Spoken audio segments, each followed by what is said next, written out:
kiat-kiat ruhiyah untuk mengundang rezeki. Nah ini kunci-kuncinya Bu. Yang pertama adalah senantiasa berbuat kebaikan. Perbanyak epos, bukan tepos ya Bu. Apa Bu? Epos. Apa epos? Apa epos Bu? Energi positif. Perbanyak energi positif. Nah ini juga ada ilmunya, ilmu marketingnya. Ini pun baru sekarang. High class responsive namanya. Dalam ilmu ini dikatakan rezeki ini respon kita terhadap orang lain itu akan berdampak pada datangnya rezeki. Ya. Dan ini diterapkan oleh Grab. Nyebut merek, maaf ya Bu. Saya nggak tahu yang lain, saya taunya Grab. Di Grab ini kan, misalkan saya ya pelanggan nih, pesen. Ada yang jaraknya tuh jauh gitu loh, tapi dia yang nyantol. Saya tanya, Bapak kok jauh-jauh, kok saya nyantolnya sama Bapak? Oh iya Bu, di Grab ini ada namanya peringkat-peringkat, apalah namanya ya. Kalau saya dapat bintangnya 5 terus, nah nanti saya dapat orderannya disambungin sama si Grab ini. Nah ini dia menggunakan ilmu tadi, high class responsive.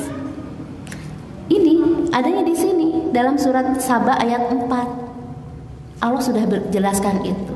Jadi ketika kita gini, yang ada di alam semesta ini akan saling tarik menarik Bu, akan menyamakan frekuensi, ya, akan saling tarik menarik. Rezeki ini positif apa negatif? Positif.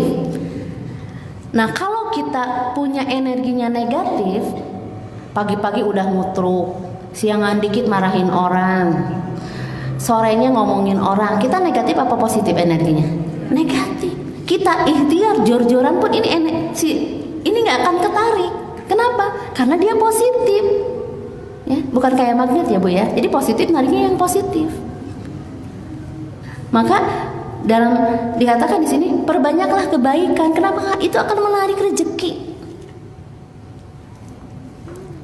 Aduh, saya mah tuh ya bagaimana berbuat kebaikan tuh susah. Ibu dalam hadis dikatakan tabasumuka fi wazi ahika sodako. Mulai sekarang tunjukkan wajah yang menyenangkan untuk saudaranya. Jangan ketemu di pengajian, Assalamualaikum, Waalaikumsalam. Angker banget. Kayak joker gitu ya Bu ya. Kalau ada yang salam, Waalaikumsalam, sehat. Padahal lupa ini siapa ya. Saya sering gitu. Ibu Meti, ya Allah Ibu sehat. Sahanya iya. Pusing, apa lupa? Betul Bu. Tapi nggak apa-apa, jangan gini. Oh siapa ya? Sebentar, siapa ya? Orang kan tersinggung ya kan? Siapa ya? Saya pernah digituin. Ibu, maaf ya Mbak siapa? Salah orang gitu. Nah kalau jadi kita berbuat baik itu dengan hal yang ringan-ringan gitu loh Bu, ya kan? Geser tempat duduk, memberikan tempat duduk, ya kan? Ambilin minum, orang seneng gak digituin? Seneng. Ketika ada yang curhat didengerin, jangan tukang curhat. Emang saya teh mamah dede apa ya? Curhat mah terus. Bisa jadi Bu, gini ya. Ibu-ibu ini kan harus mengeluarkan kata-kata berapa ribu Bu? 20.000 sehari. Bapak-bapak 7.000. Bapak-bapak keder nih ngadepin emak-emak, ngomong mulu bunyi mulu. Ibu harus ngerti ya. Ibu-ibu 20.000. Kalau nggak dikeluarin stres. Nah, ada teman kita curhat, mungkin dia seharian itu belum ada yang bisa diajak ngomong Bu. Jadi kalau ibu menjadi pendengar yang baik, ibu menghindarkan dia dari stres. Ya. Betul nggak? Nah ibu-ibu itu kalau ngeluh nih Bapak ya, bapak-bapak kan bapak-bapak itu suka sotoy Bu. Saya lihat sotoy.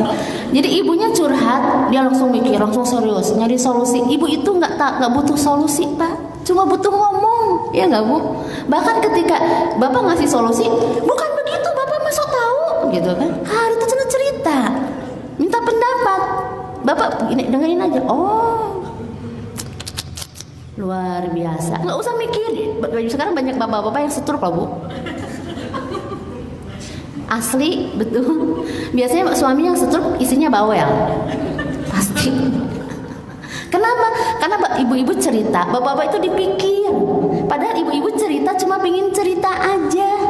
Saya yakin solusinya udah punya, ya nggak? Ya kan Bu? Nah, iya. Jadi bapak kalau ibu curhat jangan nyari solusi, cuekin aja, coba dengerin. Dia cuma butuh didengerin, nggak butuh solusi. Bapak-bapak sibuk ngahuleng nyari solusi, sampai nggak bisa tidur. Ibu-ibunya udah kerek, ya kan? Besoknya udah hahaha lagi lupa, ya kan? Udah keluar sih semuanya. Nah, kita berbuat baik itu cukup mendengarkan orang yang curhat, itu berbuat baik Bu, bahkan bisa menyelamatkan jiwa orang itu. Betul Bu. Ada teman saya di Bandung itu, dia nggak ada teman curhat, ya, berbulan-bulan bahkan bertahun-tahun anaknya berentet, 3 orang, balita 3 di rumahnya, suaminya pendiam, jarang pulang. Akhirnya dia terkena depresi, gangguan jiwa, akhirnya dia menghabisi ketiga anaknya. Sholat, itu mah orangnya kurang iman, dia sholat Bu, tahajud. Karena ini sudah nggak normal, sampai sekarang nggak dihukum, sampai sekarang di rumah sakit jiwa, ditemenin oleh suaminya. Jadi bisa jadi hal yang sepele kita lakukan itu menyelamatkan jiwa orang. Terus stop mengomentari orang.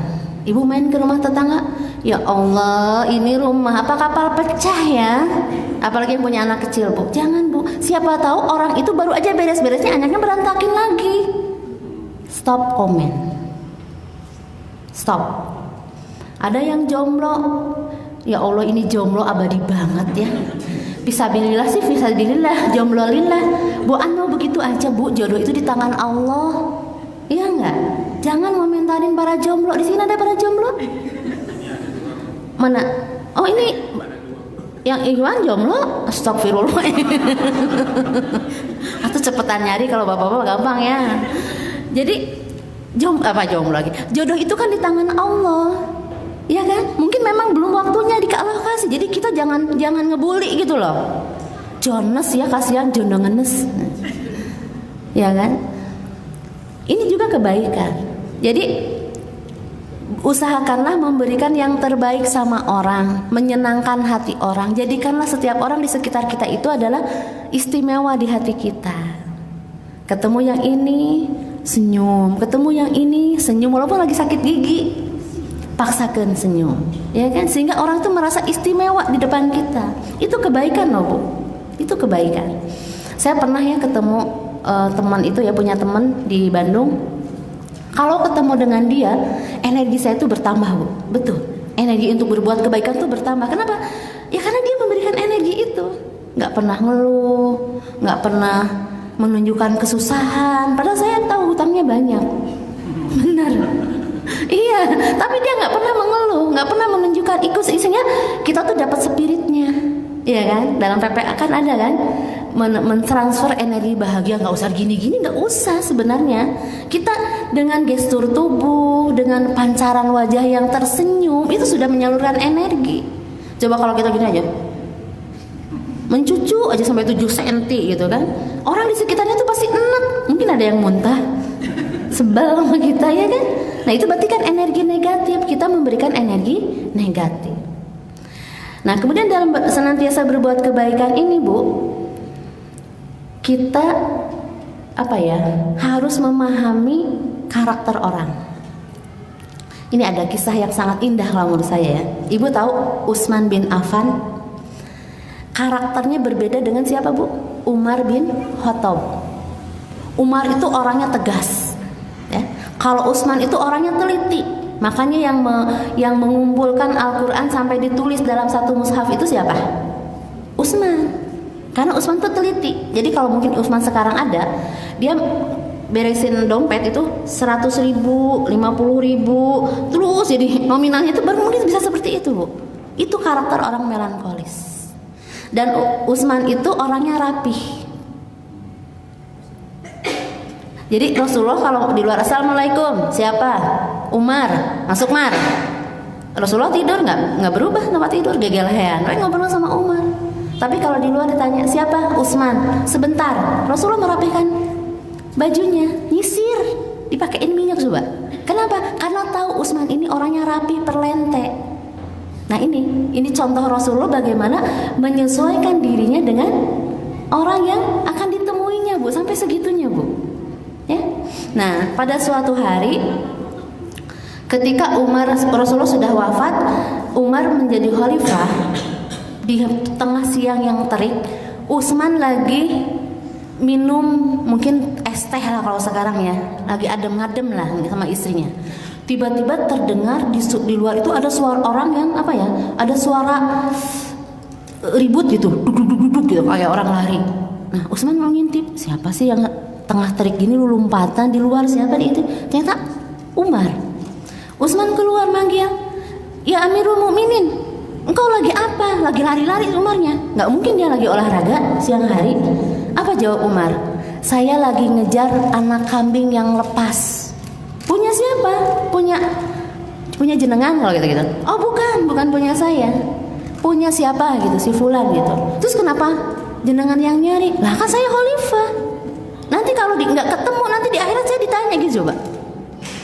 Aduh dah, nanti pegawai saya aja lah yang ngejar kambing. Mas sini duduk ngopi bareng di rumah. Oh maaf, kata Umar, jangan halangi saya melaksanakan kewajiban. Dia lari lagi. Utsmannya langsung gini, nyender di pintu, terus bilang tidak, kamu akan menyulitkan penggantimu nanti. Akan seperti apa penggantimu nanti? Kenapa? Ya ngejar kambing aja sampai sama khalifah coba, sama Amirul Mukminin, sama presiden lah sekarang, ya kan? Sampai seperti itu. Nah, lantas Umar sambil lari bilang gini nggak? Si Utsman dasar cemen. Enggak gitu. Dia menghargai, memang Utsman karakternya begitu. Ya, paham nggak Bu? Umar dan Utsman itu beda pendapatnya. Nah, kemudian ada kisah yang lain lagi. Kisah antara Umar sama Abu Bakar. Sama, orang itu beda. Dan Rasulullah mencintai keduanya. Ketika selesai perang Badar, Rasulullah bertanya kepada Umar dan Abu Bakar, minta masukan, ini tawanan perang enaknya diapain? Kata Abu Bakar, ditebus aja, minta tebusan. Terus kalau yang bisa ngajarin baca tulis, disuruh ngajarin baca tulis tebusannya. Tapi kalau yang nggak bisa, pakai duit aja, kan lumayan buat nanti bekal perang lagi. Nah, ilmu ekonominya dipakai. Terus Umar ditanya, kalau menurut Umar bagaimana? Bunuh aja. Kata Umar, bunuh aja. Oh, akhirnya Rasulullah milih pendapat siapa? Pilih Umar apa Abu Bakar? Pilih siapa Bu? Embuh. Kira-kira milih siapa? Abu Bakar, betul. Akhirnya dipinta tembusan. Malamnya turun ayat surat Al-Hadid yang menegur Rasulullah, apakah kecintaanmu kepada dunia ini sehingga memalingkan kamu dari akhirat? Nangis Rasulullah. Semalam itu nggak tidur, nangis karena mengambil pilihan yang salah. Paginya langsung Rasulullah menghadapi Umar, dikumpulkan dengan Abu Bakar, disampaikan. Umar kaget lihat Rasulullah tuh sampai bengap gitu. Ada apa gitu. Lalu Rasulullah menyampaikan kalau ternyata pendapat Umar lah yang benar. Kalau kita digituin gimana Bu? Gue gitu loh, gitu kan? Dibenarkan oleh Allah. Enggak. Diam aja, biasa aja. Dan tidak jadi Umar penilaiannya negatif terhadap Abu Bakar, enggak. Inilah memahami karakter. Jadi melihat orang itu selalu dari sisi positif. Begitupun ketika Abu Bakar menjadi pemimpin ya, jadi khalifah, Umar mengusulkan supaya Khalid bin Walid dipecat, ya kan? Tapi kata Abu Bakar jangan, kita masih perlu Khalid. Nah Umar ya udah, nggak dibalik itu Umar ngegerendel gitu Bu. Dasar ya Abu Bakar mau terus ngumpulin sahabat-sahabat mempengaruhi biar tidak taat sama Abu Bakar, enggak. Ketika perang Umar menjadi prajurit, Khalid bin Walid menjadi pemimpin pasukan, dia ikut. Tidak sedikit pun menggoyahkan ketaatan Umar pada Abu Bakar. Nah ini contoh orang yang memahami karakter orang. Nah kita pun dalam kehidupan sehari-hari akan menemui orang yang bermacam-macam, ya nggak Bu? Ada yang pendiam, ngomongnya itu Senin Kamis, ya kan? apa namanya, ngedip matanya aja sabeduk sekali kalau kata Sunda mah. Kalau ngomong adan baru ngedip, jadi diem aja. Tapi kita akan berhadapan dengan orang yang nanti banyak ngomong terus. Dia mah kalau nggak ngomong ngunyah gitu kan. Jadi gerak terus bibirnya. Nah, bagaimana ini kita tetap bisa berbuat baik terhadap semuanya? Itu adalah seni memahami orang, ya Bu ya.